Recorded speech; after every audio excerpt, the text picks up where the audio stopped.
Hello everyone, welcome to study with Shri. हम लोग test series चला रहे हैं यूपी पीसीएस 2021 का। देखिए टेस्ट नंबर 96 से 95 टेस्ट ऑलरेडी कंप्लीट हो चुका है। प्लेलिस्ट बना रखी है, आप लोग जाकर के वहाँ पे देख सकते हैं। देखिए अगर आप यूपी जेएससी की तैयारी कर रहे हैं, आरओ एआरओ की कर रहे हैं, यूपी एसआई की कर रहे हैं, लेखपाल की कर रहे हैं, एनटीपीसी आरआरबी ग्रुप डी की कर रहे हैं या फिर एसएससी की कर रहे हैं, तो आप लोगों के लिए टेस्ट काफ़ी फ़ायदेमंद है। तो स्टार्ट करते हैं। फर्स्ट क्वेश्चन है, निम्नलिखित में से कौन सा एक कीट काला जार फैलाता है? फल मक्खी, सीटीसी मक्खी, मच्छर, सिकता मक्खी। तो कौन सा कीट जो है कि काला जार फैलाता है? तो वो है आपका सिकता मक्खी। ये फोर्थ ऑप्शन आपका सही है। देखिए काला ज्वार, काला जर या काला अजार, ये तीनों चारों बोल सकते हैं। देखिए काला जार जो है कि यह धीरे धीरे पनपने वाला देसी रोग है, ठीक है। काला जार लिस्मैनिया जीन्स को प्रोटोजोआ परजीवी के कारण जो है कि ये होता है। इसमें बुखार रुक रुक करके आता है, भूख में कमी होती है, वजन कम होता है और दुर्बलता होती है। नेक्स्ट क्वेश्चन देखते हैं। मराठा शासन के प्रारंभिक दशक में भू राजस्व माप की सर्वाधिक लोकप्रिय इकाई थी? गज, काठी, जंजीर, जरीब। मराठा शासन की बात की जा रही है, उसके प्रारंभिक दशक में भूमि नापने का जो सर्वाधिक लोकप्रिय इकाई थी वो क्या थी? तो वो थी आपकी काठी। ये फोर्थ ऑप्शन आपका सही है। ओ सॉरी, सेकंड ऑप्शन है, ये उल्टा ऊपर नीचे हो गया है। नेक्स्ट क्वेश्चन देखते हैं। मराठा राजसंघ को निर्णायक पराजय देने वाला ब्रिटिश गवर्नर कौन था? Warren Hasting, Lord Wellesley, Lord Hastings, Lord Minto. Maratha राजसंघ को निर्णायक पराजय देने वाला ब्रिटिश गवर्नर कौन था? तो वो थे आपके लॉर्ड हेस्टिंग्स। ये थर्ड ऑप्शन आपका सही है। नेक्स्ट क्वेश्चन देखते हैं। मीर कासिम द्वारा ईस्ट इंडिया को प्रदत्त जमींदारी में निम्नलिखित जिलों में कौन सा एक सम्मिलित नहीं था? मिदनापुर, मुजफ्फरपुर, बर्धमान, चिटगांव। मीर कासिम द्वारा जो ईस्ट इंडिया को प्रदत्त जमींदारी में निम्नलिखित जिलों में से कौन सा एक शामिल नहीं था? तो ये था मुजफ्फरपुर, ये शामिल नहीं था। मिदनापुर, बर्धमान, चिटगांव ये सब शामिल थे। नेक्स्ट क्वेश्चन देखते हैं। 18वीं शताब्दी में बंगाल में वस्त्र उद्योग के अवसान का निम्नलिखित में से कौन सा कारण था? उत्पादन की गुणवत्ता में ह्रास, कच्चे माल की अनुपलब्धता, ब्रिटेन को होने वाले निर्यात की प्रशुल्क दर का उच्च होना और कारीगरों की अनुपलब्धता। 18वीं शताब्दी की बात की जा रही है। बंगाल में वस्त्र उद्योग के अवसान का निम्नलिखित में से कौन सा कारण था? तो वो था आपका ब्रिटेन को होने वाले निर्यात की प्रशुल्क दर का ऊंचा होना। नेक्स्ट क्वेश्चन देखते हैं। भारतीय संविधान को अपनाया गया था भारतीय सांसद द्वारा, ब्रिटिश सांसद द्वारा, गवर्नर जनरल द्वारा, संविधान सभा द्वारा। भारतीय संविधान को अपनाया गया था, किसके द्वारा अपनाया गया था? तो ये अपनाया गया था संविधान सभा द्वारा अपनाया गया था। ये फोर्थ ऑप्शन आपका सही है। देखिए कब अपनाया गया? तो 26 नवंबर 1949 को अपनाया गया। देखिए अपनाया गया बोल सकते हैं, अंगीकृत किया गया, अंगीकार किया गया, या बन करके तैयार हुआ, या स्वीकृति किया गया, ये सारे बोल सकते हैं, क्योंकि अलग अलग क्वेश्चन में अलग अलग ये चीज़ें बोल करके आता है कि भारतीय संविधान को कब अपनाया गया, या फिर भारतीय संविधान को अंगीकृत कब किया गया, अंगीकार कब किया गया, या बन करके कब तैयार हुआ, या स्वीकृति कब किया गया। ठीक है, ये सब सारी चीज़ें 26 नवंबर 1949 को। देखिए संविधान बन करके तो इतनी बार तैयार हो गया, लेकिन लागू कब किया गया? तो आपका 26 जनवरी 1950 को संविधान लागू किया गया था। नेक्स्ट क्वेश्चन देखते हैं। संविधान सभा ने डॉक्टर भीमराव अंबेडकर की अध्यक्षता में प्रारूप समिति का गठन कब किया था? 29 अगस्त 1949, 29 अगस्त 1947, 30 नवंबर 1947, 22 मार्च 1948। तो संविधान सभा जो है कि ये डॉक्टर भीमराव अंबेडकर की अध्यक्षता में प्रारूप समिति का गठन कब किया गया था? तो ये देखिए 7 सदस्यीय प्रारूप समिति का गठन किया गया था। कब? 29 अगस्त 1947 को। ये आपका सेकेंड ऑप्शन आपका सही है। नेक्स्ट क्वेश्चन देखते हैं। संविधान पांडुलेखन समिति का निम्नलिखित में से कौन सदस्य नहीं था? के.एम. मुंशी, जवाहरलाल नेहरू, M.K. अय्यर, मोहम्मद शादुल्लाह। देखिए पांडुलेखन समिति की बात की जा रही है। पांडुलेखन समिति बोल लीजिए या फिर प्रारूप समिति बोल लीजिए। प्रारूप समिति में टोटल 7 मेंबर थे, इंक्लूडिंग अध्यक्ष थे जो, एक अध्यक्ष थे और 6 अन्य मेंबर थे। इसमें से कौन सदस्य नहीं था? तो देखिए के.एम. मुंशी भी थे, A.K. अय्यर भी थे, मोहम्मद शादुल्लाह भी थे, जवाहरलाल नेहरू जी नहीं थे। देखिए 7 सदस्य कौन कौन थे ये हम एक बार देख लेते हैं। Doctor B.R. अम्बेडकर जो है कि इसके अध्यक्ष थे पहले, N. गोपाल स्वामी अयंगर थे, के.एम. मुंशी, अल्लाद कृष्ण स्वामी अय्यर, शायद मोहम्मद शादुल्लाह, ये तो 5 थे। देखिए एक थे B.L. मित्र, इन्होंने थोड़े समय बाद वहाँ से हट गए और उनके जगह पे N. माधव राव को बनाया गया। एक थे आपके D.P. खेतान, इनकी जो है कि आकस्मिक मृत्यु हो जाने के कारण T.T. कृष्णमाचारी को बनाया गया। टोटल 7, ये सातों याद रखिएगा, ठीक है। नेक्स्ट क्वेश्चन देखते हैं। किस वर्ष जनगण मन को भारत के राष्ट्रगान के रूप में अपनाया गया था? 1948 में, 1950 में, 1947 में, 1949 में। जनगण मन को अपनाया गया था कब? तो ये अपनाया गया था 24 जनवरी 1950 में।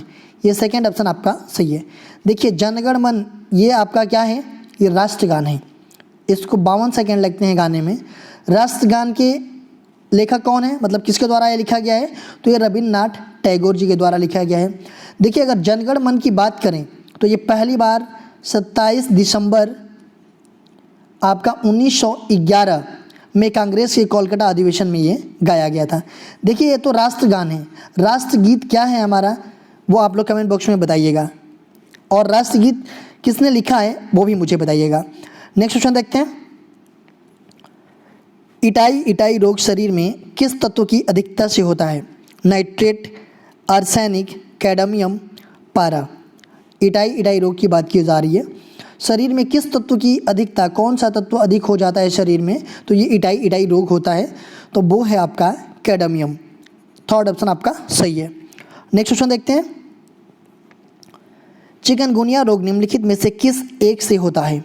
प्रोटोजोआ, जीवाणु, कृमि, विषाणु। चिकनगुनिया की बात की जा रही है। ये रोग जो है कि किस एक से होता है?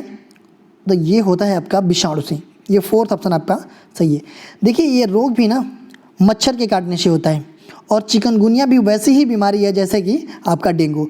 इसमें भी क्या होता है कि बुखार आता है, शरीर पर चकदे बन जाते हैं और जोड़ों में दर्द होता है। नेक्स्ट क्वेश्चन देखते हैं।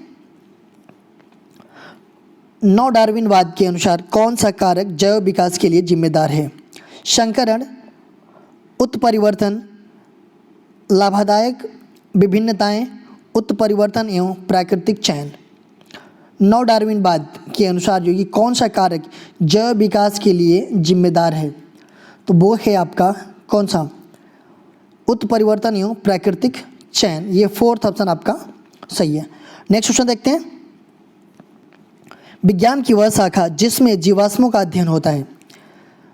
Ethology, ecology, paleontology, ornithology. कौन सी वह शाखा है जिसमें जीवाश्मों का अध्ययन किया जाता है? तो वो है पैलियोंटोलॉजी। इसमें जो है कि जीवाश्मों का अध्ययन होता है। इथोलॉजी, इसमें जो है कि इस शाखा के अंतर्गत जो है कि प्राणियों के आचार एवं व्यवहार का अध्ययन किया जाता है। इकोलॉजी, इसमें पौधे का वातावरण से संबंध का अध्ययन किया जाता है। और अर्निथोलॉजी, इसमें क्या होता है ये आप लोग कमेंट बॉक्स में बताइएगा मुझे, ठीक है। नेक्स्ट क्वेश्चन देखते हैं। सूची फर्स्ट को सूची सेकंड से सुमेलित कीजिए तथा सूचियों के नीचे दिए गए कोड का उपयोग करके सही उत्तर कर चयन कीजिए। देखिए सूची फर्स्ट और सूची सेकंड दिया गया है। कुछ इसमें जो है कि आपका चक्रवात के नाम दिए गए हैं कि यहाँ पे मतलब अलग अलग महासागर में उसको क्या बोलते हैं, चक्रवात। ये जो है कि कहाँ पे बोलते हैं इसको? तो ये बोलते हैं आपका हिंद महासागर में, ठीक है। हरिकेन, हरिकेन जो है कि आपका अटलांटिक महासागर में बोलते हैं। टाइफून, टाइफून की बात करें तो ये दक्षिण चीन सागर में बोलते हैं। और विली विली की बात करें तो ये बोलते हैं आपका पश्चिम ऑस्ट्रेलिया में। देखिए ये सारे जो है ना एक प्रकार के चक्रवात हैं, अलग अलग रीजन में अलग अलग नामों से ये बोला जाता है, ठीक है। देखिए चक्रवात होता क्या है, तो वायुदाब के अंतर पड़ने के कारण जो है कि जब वायु की दशा अस्थिर हो जाता है तो वायु प्रवाह का चक्कर पैदा हो जाता है, ठीक है। और बढ़ते बढ़ते ये भयंकर तूफान के रूप में धारण कर लेता है। इन्हें ही हम क्या कहते हैं, चक्रवात कहते हैं। तो ये हो जाएगा A2B1 2134 ये थर्ड ऑप्शन आपका सही हो जाएगा। नेक्स्ट क्वेश्चन देखते हैं। एक निश्चित आकृति में व्यवस्थित तारों का समूह कहलाता है एंड्रोमेडा नक्षत्र सौरमंडल एंड्रोमेडा। एक निश्चित आकृति में व्यवस्थित तारों का समूह क्या कहलाता है, तो आकाश में जो तारे के समूह हैं उसको हम नक्षत्र बोलते हैं। सेकेंड ऑप्शन आपका सही है। नेक्स्ट क्वेश्चन देखते हैं। लेजर एक युक्ति है जिसके द्वारा उत्पन्न किया जाता है स्वतः विकिरण, उद्दीप्ति विकिरण, प्रकीर्ण विकिरण, वर्ण विक्षेपित विकिरण। लेजर एक युक्ति है जिसके द्वारा क्या उत्पन्न किया जाता है, तो इसमें उद्दीपित विकिरण ये जो है कि आपका उत्पन्न किया जाता है। देखिए लेजर का फुल फॉर्म क्या होता है, तो light amplification by stimulated emission of radiation, इसका फुल फॉर्म होता है। नेक्स्ट क्वेश्चन देखते हैं। लोलक घड़ियाँ गर्मियों में सुस्त हो जाती है क्योंकि कुंडली में घर्षण होता है, गर्मी के दिन लंबे होते हैं, लोलक की लंबाई बढ़ जाती है और लोलक के भारत में परिवर्तन हो जाता है।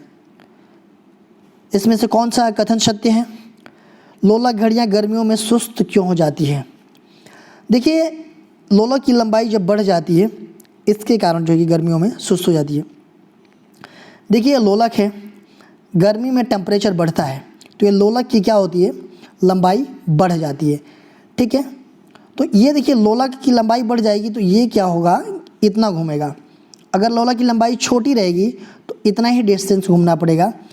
जब लोलक की लंबाई बढ़ती है तो आवर्तकाल बढ़ जाता है, ठीक है, और टाइम भी बढ़ जाता है। तो ये जो है कि इस वजह से आपका लोलक की लंबाई बढ़ने के कारण जो है कि गर्मियों में घड़ियाँ सुस्त हो जाती हैं। नेक्स्ट क्वेश्चन देखते हैं। एक ट्रेन जैसे ही चलना प्रारंभ करती है उसमें बैठे हुए यात्री का सिर पीछे की ओर झुक जाता है, इसका कारण है द्रव्यमान का संरक्षण, जड़त्व आघूर्ण, गति का जड़त्व, स्थिरता का जड़त्व। देखिए एक ट्रेन जैसे ही चलना प्रारंभ करती है उसमें बैठे हुए यात्री का सिर पीछे की ओर झुक जाता है, इसका कारण क्या है, तो इसका कारण है आपका स्थिरता का जड़त्व। देखिए ऐसा होता है कि ये जड़त्व का नियम, न्यूटन का प्रथम नियम जो है कि जड़त्व का नियम है, ठीक है। न्यूटन के 3 नियम हैं। तो जड़त्व का नियम क्या कहता है, फर्स्ट वाला कि न्यूटन का फर्स्ट नियम क्या कहता है कि जब कोई वस्तु गति की अवस्था में है तो वह गति की अवस्था में ही रहेगी, और जब कोई वस्तु स्थिर की अवस्था में है तो वो स्थिर की ही अवस्था में रहेगी जब तक कि उस पर कोई बाह्य बल न लगाया जाए। देखिए मान लीजिए ये ट्रेन है, ये इंसान बैठा हुआ है, ठीक है। तो ऐसा होता है ट्रेन तो स्थिर है, जब ट्रेन स्टार्ट होती है तो इसके ऊपर बैठा हुआ इंसान भी स्थिर रहता है, ठीक है, स्थिर रहता है। तो जब ट्रेन चलना स्टार्ट करती है तो जो इस इंसान का जो भाग होता है जो ट्रेन से सटा हुआ वो क्या होता है कि वो भी गति की अवस्था में आ जाता है, लेकिन इसका ऊपर वाला हिस्सा क्या होता है, वो स्थिर ही रहता है।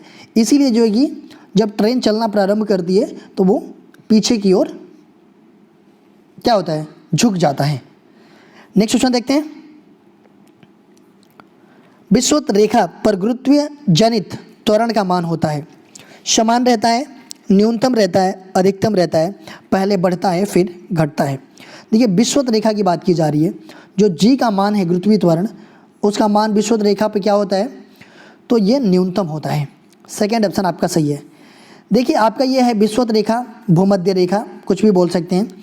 ये है आपका ध्रुव, इस पे विषुवत रेखा पे जी का मान क्या होता है कि कम होता है और ध्रुव पे जी का मान अधिक होता है। देखिए जी का मान पृथ्वी पर कितना है, 9.8 मीटर प्रति सेकेंड स्क्वायर। नेक्स्ट क्वेश्चन देखते हैं। सूची फर्स्ट को सूची सेकंड से सुमेलित कीजिए तथा सूचियों के नीचे दिए गए कोड का उपयोग करके सही उत्तर का चयन कीजिए। देखिए वायु प्रदूषक दिया गया है और प्रभावित अंग दिए गए हैं कि इससे जो है कि कौन सा अंग प्रभावित होता है। एस्बेस्टस धूल से कौन सा अंग प्रभावित होता है, तो फेफड़ा प्रभावित होता है। सीसा से आपका उदर प्रभावित होता है। पारा से आपका रक्त धाराएं प्रभावित होती है और कार्बन मोनोऑक्साइड से आपका मस्तिष्क प्रभावित होता है। ये हो जाएगा आपका 3241 कौन सा ऑप्शन है आपका, थर्ड ऑप्शन है। देखिए कल क्वेश्चन पूछा गया था आप लोगों से, इसका आंसर कमेंट बॉक्स में देना था। फुफ्फुसों में कार्बन डाइऑक्साइड युक्त रुधिर आता है शरीर के विभिन्न अंगों से, हृदय के बाएं निलय से, हृदय के दाहिने निलय से और यकृत से। तो फुफ्फुसों में कार्बन डाइऑक्साइड युक्त रुधिर जो है कि आता है ये हृदय के दाहिने निलय से। ये थर्ड ऑप्शन आपका सही है। आज के क्वेश्चन देख लेते हैं। पीतल में कौन सी धातुओं का संयोग होता है, तांबा और टीन, तांबा और निकेल, तांबा और जस्ता, तांबा जस्ता और निकेल। पीतल में कौन कौन सी धातुएं मिला करके बनाई जाती है, ये आप लोग कमेंट बॉक्स में मुझे बताइएगा। देखिए अगर आप हमें इंस्टाग्राम फेसबुक पे भी फॉलो करना चाहते हैं तो वहाँ भी कर सकते हैं। इंस्टाग्राम पे हमारी आईडी है स्टडी विद श्री 25, फेसबुक पे मेरा पेज है स्टडी विद श्री के नाम से, और फेसबुक पे मेरा ग्रुप है UPPCS BEO RO करके, तो वहाँ भी कनेक्ट हो सकते हैं।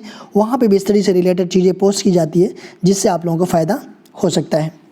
देखिए अगर वीडियो अच्छी लगी तो आप लोग लाइक कीजिएगा, सब्सक्राइब कीजिएगा, अपने दोस्तों में शेयर कीजिएगा। अगर वीडियो अच्छी ना लगे तो आप लोग डिसलाइक कीजिएगा और कमेंट बॉक्स में मुझे बताइएगा कि डिसलाइक क्यों किया।